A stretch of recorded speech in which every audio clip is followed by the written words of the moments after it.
So not exactly the way you would like to win, I'm sure, but how do you think that evening's going for you? A win is a win. I'm just trying to do my job, and Mark is there to, for both of us, to make sure that he puts our safety first, and I can't control what she does. And I did my job, and I finished my fight, and yes, it is a little bit controversial, but you can punch people in the eye, you can knee them, all this kind of stuff. So I kind of backed off at start because I didn't know what he was going to do, because he started talking to Cat, and as I got closer, I could hear him saying, "The fight's still on, keep going." So when I did and she didn't do anything, that's where Mark's got to step in, because he needs to put her safety first as well. So is it going to be, for you personally, is this a little bit bittersweet because you got your first win, but almost certainly everyone's just going to be talking about the way it happened, so do you feel almost a bit wrong? A win is a win. I can't let anybody else dictate how I feel about a win, because at the end of the day, I have put in the hard work. I guess it wasn't the most, clean-cut finish, but it is what it is. And we're happy to give the fight back. We're happy for that fight again. If people feel like I need to prove, that I'm one of the best in the world in this division, and but if not, let's go to the next challenge. What was your What? What was your view of the sequence events? You throw the kick, and what did you feel? Did you feel that it landed? Did you feel anything when you So when I throw that specific combination, usually if they back up, I finish with a left head kick, and I was aiming for her head, and she kind of backed up, she kind of leaned back. I don't really have control over that, and I knew it landed, but I didn't know where it landed. I knew it landed on her face, and I was ready to follow up with some heavy strikes, because that's how we kind of planned it, and that's how our game plan worked. And the way it happened, she kind of backed away, and the way she did it, kind of I was like, oh, this, she's hurt, bad. And then I could see Mark kind of hovering around. I was like, oh, okay, what's going on?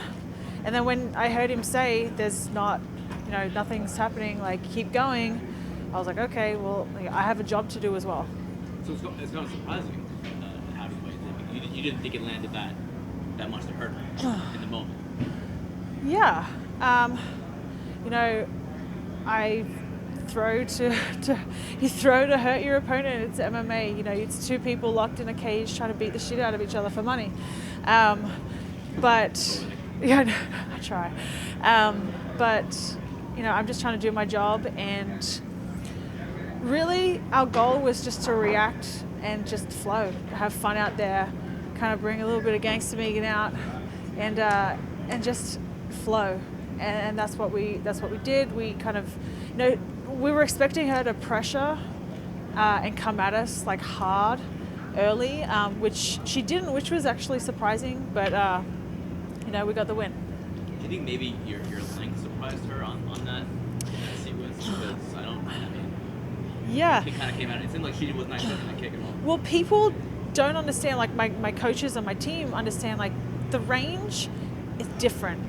I fight extremely long, and you don't understand that until you're in there with me, how long that is. And I know that she was definitely going to want to try and grapple us, so we've been working a lot, and that's one thing I am disappointed that I wasn't able to showcase is my wrestling, and my wrestling defensive and offensive. But I think she realized getting in there, I make the range extremely long, and it is very hard to get in on the inside. Have you seen Cat? Do you know what's staying her eyes? No, I haven't seen her. I definitely, hope she's okay. Outside of, everything leading up and the fight, at the end of the day, win, lose or draw, I have a lot of respect for my opponents. It takes guts getting into a cage, getting locked in there and trying to, hurt somebody else. It's a lot of people will never do that in their life, and so I have a lot of respect for her, and I hope she's okay. Were you surprised at the weigh-ins how fast she got into your face, and were you maybe looking forward to get a little payback for that? No, not at all. Kat's she's an emotional fighter, and I definitely was expecting her to come at me at the weigh-ins, but I just don't care for that shit. I have a very good ability to kind of disengage my emotions, and I feel like that's what makes me a dangerous fighter, because I don't fight emotionally.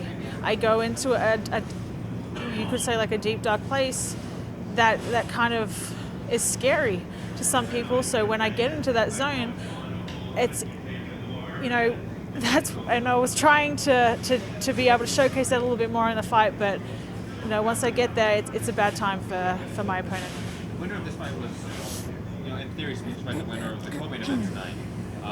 Based off this performance and the way it did, would you like a rematch with Cat Zingano or just another opponent first before stepping in there with the winner of Cyborg and Mendes, or does that really not phase you? Do you think you're ready for that power bout? I really don't give a shit. If they want me to fight Cat again and prove something, that's fine. If they want me to fight somebody else, we'll fight them. If they want me to fight the winner, we'll fight them. Like, I don't really freaking care. Like, let's sign featherweights. If you want me to fight somebody else, let's actually sign some featherweights. If you want me to rematch with Cat and prove something more, then let's do that as well. Like, I really don't care. I just want to fight. And, you know, if you speak to my coaches, like, we have this mentality. We walk into the gym every day, and you know, I walk into the gym every day with the mentality that I'm the baddest motherfucker on the planet, and that's what I'm working towards. And like, I honestly believe that I'm one of the best in the world in this division, and I hope that I can start getting the respect that I deserve. Do you think you can fight in Australia? It's 5 weeks away. That's a very short time. I think turnaround-wise, I can't, just because of like the weight cut. And you have to realize, like, with the time travel, that is like, the time change is significant in Australia. Like, you know, when I fly there, it's, you have jet lag for like a week, and then let alone having to cut weight, do all that shit, fight, all while being jet lagged. I physically I couldn't do it, but I definitely want to fight the first quarter of next year. Do you have any predictions for the co-main event? Predictions. I am really interested in this fight. I think stylistically, it's we have two pressure fighters who are at the top of the division in their prime. I think the keys for Amanda, she needs to make Chris respect her power. A lot of Chris's recent opponents haven't been able to make them respect the power. So what's happened is she's just been able to bully them, to pressure them, walk forward with no regard. I think Amanda has the power to do that, so I'm interested to see what happens if that is the case. On the other hand, Chris is, you know, she's a phenomenal athlete. She's physically strong. She's got a lot of power, and I think she needs to pressure Amanda and pressure consistently with high volume. And I don't know. I see Chris winning it, but of all of Chris's recent opponents, I think Amanda has the biggest chance of the upset, and like, I definitely can see her doing that. You can use the full, almost the full 3 hours yesterday for weigh-ins. Harder weight cuts than usual. No, yes, we had time. Like, why rush things? I'm a 6 foot tall. I'm a big featherweight, and you know, it was smooth. We cut some the night before, we cut some the morning of. We didn't rush it. It was one of the best weight cuts I've ever had. Like, I felt great getting up on that scale. So yeah, it wasn't tough at all. I work with Tyler Minton. I know he's worked with a lot of other fighters, and he is, in my opinion, one of the best at what he does. And you know, it was the smoothest, and I feel amazing today. So definitely wasn't a hard weight cut. I don't think I've ever had a hard weight cut, but of all of them, like, this has been the easiest. So if not the Cyborg Mendes winner and not Cat next, who would even be a realistic opponent next for you? Who is even out there? I don't know. Let's sign some featherweights, guys.